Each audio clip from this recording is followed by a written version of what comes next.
January, but it's tomorrow when the transition period comes to an end, when the full impact will start to be felt. The question, of course, is will Britain prosper, as promised by Boris Johnson, or will there be economic consequences? Our economics editor, Ed Conway, is at the screen.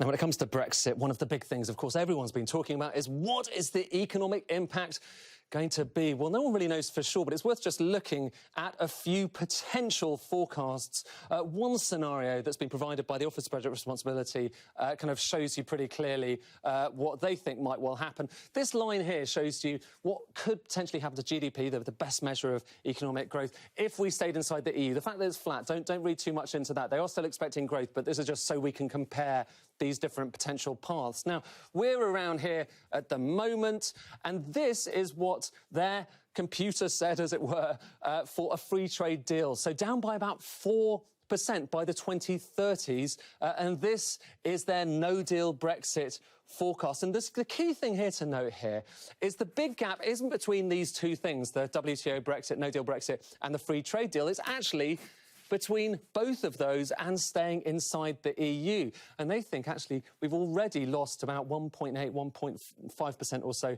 of potential growth from UK GDP.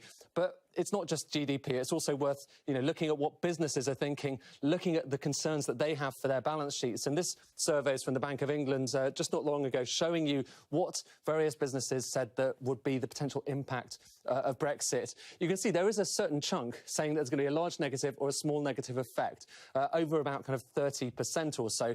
But the majority thinking there would be no impact on their balance sheets, and a few who think there could be a small positive or a large positive effect for their businesses. So more balanced perhaps than you might have made out from some of the forecasting that we've seen elsewhere.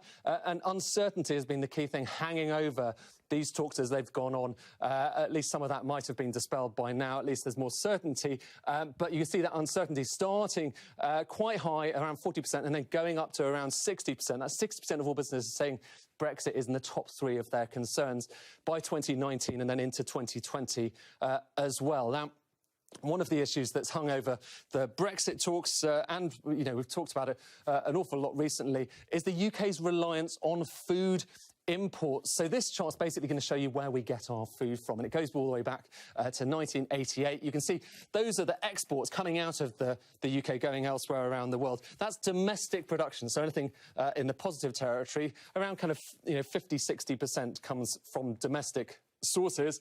And then you've got the EU, the biggest contributor of UK food when it comes to our imports.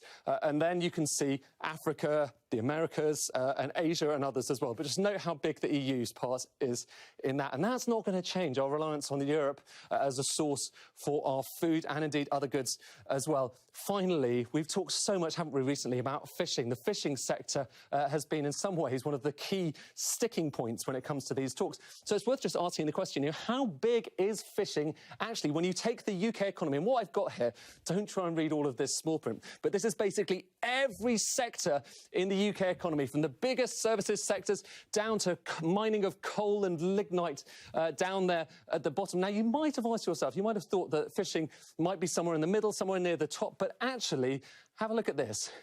It's over there. It is one of the smallest parts of the UK economy, accounting for 0.018% of GDP. But there we are. That was one of the key sticking points in these talks. And Brexit, well, that's some of the impact, but it's going to take quite some time before we know what is actually going to happen.